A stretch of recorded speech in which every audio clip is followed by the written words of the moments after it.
welcome to the new video. In this video, we are going to derive the equation or the formula for the roots of the quadratic equation.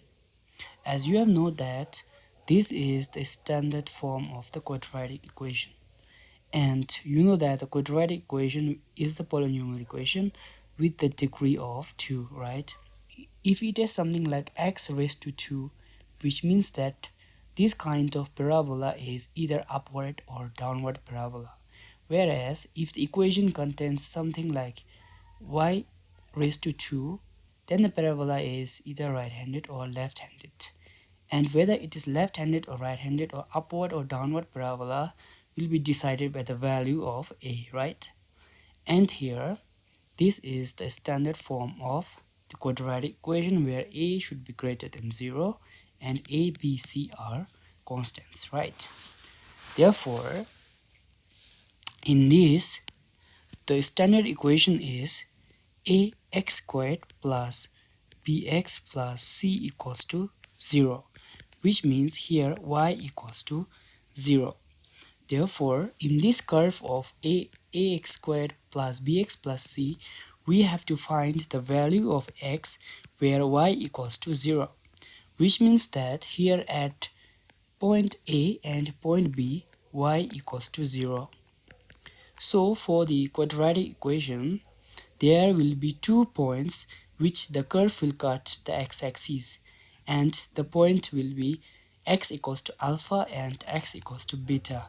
So these 2 points are called the x-intercepts or the roots of the quadratic equation.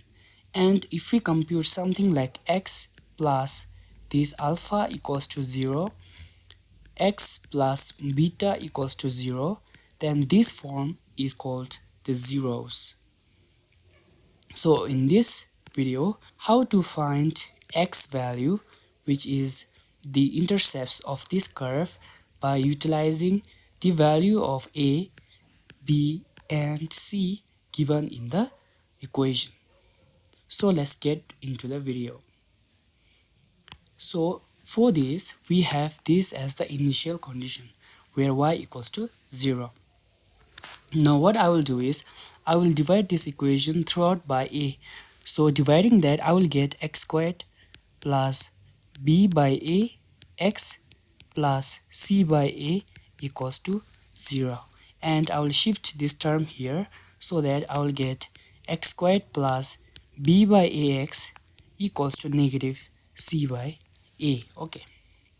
Now, what I will do is that I will try to use this part of the equation to complete the squares, which means that I will make something like a squared plus 2ab plus b squared, such that I can write this as a plus b the whole square.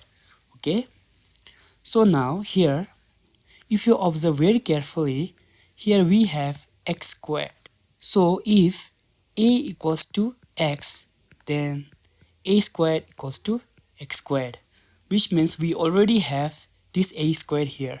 So it is a squared. And also this x is a. Therefore, this term has to be 2b in order to complete this.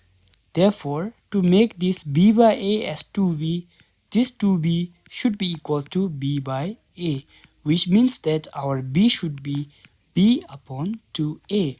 Therefore, we have x squared plus 2 times b upon 2a times x equals to negative c by a.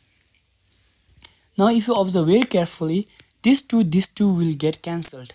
Therefore b by ax, so the meaning does not change. And also it becomes computable with 2ab to complete the square. Now we have a squared plus 2ab format. But to complete this square, what we need is, we need b squared term. So b squared term is just here, b squared divided by 4a squared. Therefore, to make complete a plus b squared, we have to add this term here. So by doing this, we will get x squared plus 2 times b upon 2a x plus, here we have to add this, so we will get b squared upon 4a squared should be equals to negative c upon a plus, as here we have added this term, we have to also add this term here, b squared upon 4a squared, such that the overall meaning of the equation doesn't change. If you look very carefully, if you shift this b squared here, then this b squared will get cancelled, this 2 will get cancelled, and our equation will return to the original form. So by doing this, we have completed the square. Therefore, we can write a plus b the whole square. So what is a? A is x plus what is b? B is b upon 2a whole squared equals to this one. Now if you observe very carefully, we can make this as common denominator here. So to make 4a square, we have to multiply 4 times a. So here also 4 times a. So by doing that, we will get b squared here minus 4ac upon 4a squared. Okay. Now to find this value of x, we have to square on both of the sides, right? So by doing this, by squaring both of the sides, we will get x plus b upon 2a equals to plus or minus root of b squared upon 4ac upon 4a squared. It is because the square of any number is positive, which means that,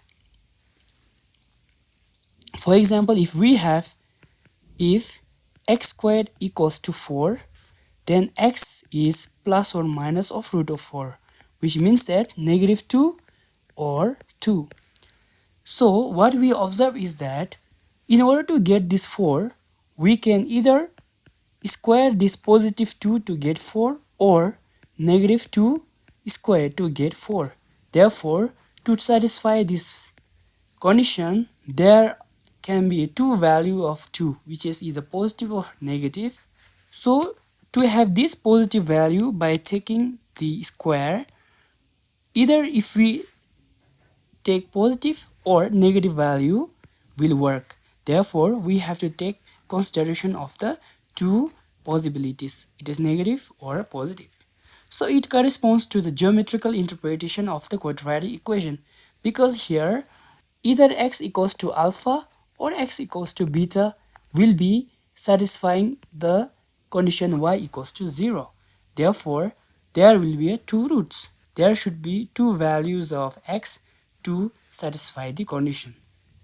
Therefore, by taking this, what we will get is x equals to negative b upon 2a plus or minus b squared minus 4ac root divided by this one, I can write 2a, right? So here this 2a is common denominator, so I can simply add or subtract the fraction depending on the sign. Okay, now here alpha, let me say alpha is the x-intercept such that I will take the positive one, which is negative b plus of b squared minus 4ac root of 2a. Okay, and I will say beta is the negative part, which is negative of b squared minus 4ac upon 2a.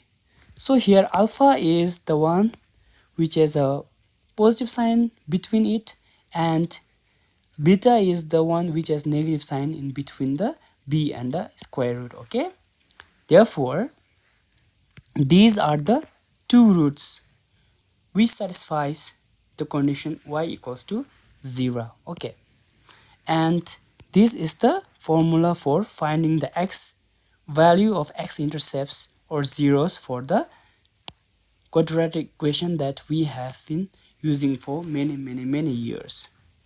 Now, before I end this video, I would like to tell two very important points, that is the product and the sum of the roots. Okay, so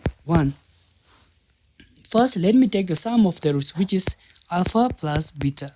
Let's see what happens if we add this alpha and beta. Okay, so by adding this we'll get negative b upon 2a, right, plus here I can split this, so I can write b squared upon 4ac root of 2a plus here, and I can write negative b upon 2a minus of b squared upon 4ac root of 2a, right?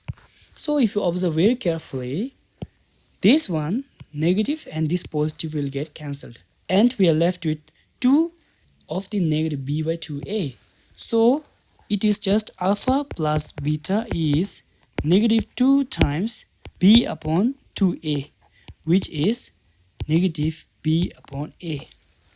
Therefore, you should know that the sum of the roots is always equals to negative b upon a.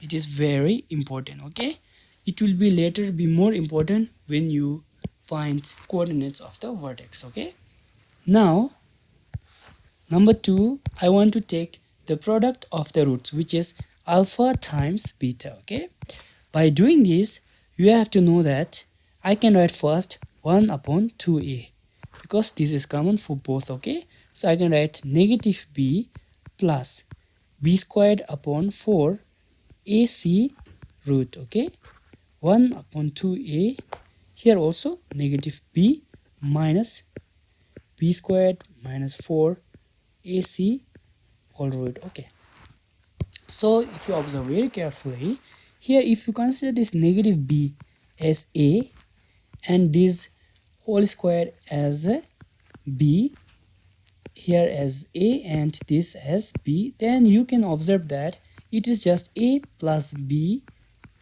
times b, a minus b, right? So this can be written as the differences of the squares.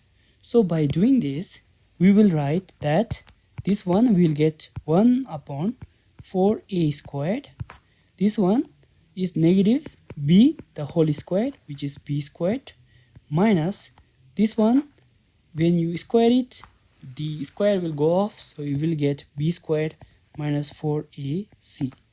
Okay, so I will get 1 divided by 4 a squared b squared minus b squared plus 4ac. So this b squared will get cancelled, so I will get 4 will get cancelled, a and 1 a from a square will cancel, so I will get finally c divided by a. Therefore, the product of the roots is just c divided by a, and this is also very important. Okay, now initially we have obtained one relation here by dividing whole by a, right? So let's copy down here. We'll get x squared plus b upon a x plus c upon a equals to 0. And if you observe very carefully here, this b upon a is simply negative of alpha plus beta, right? And then c upon a is simply alpha times beta. By using this relation we get that x squared minus alpha plus beta times x plus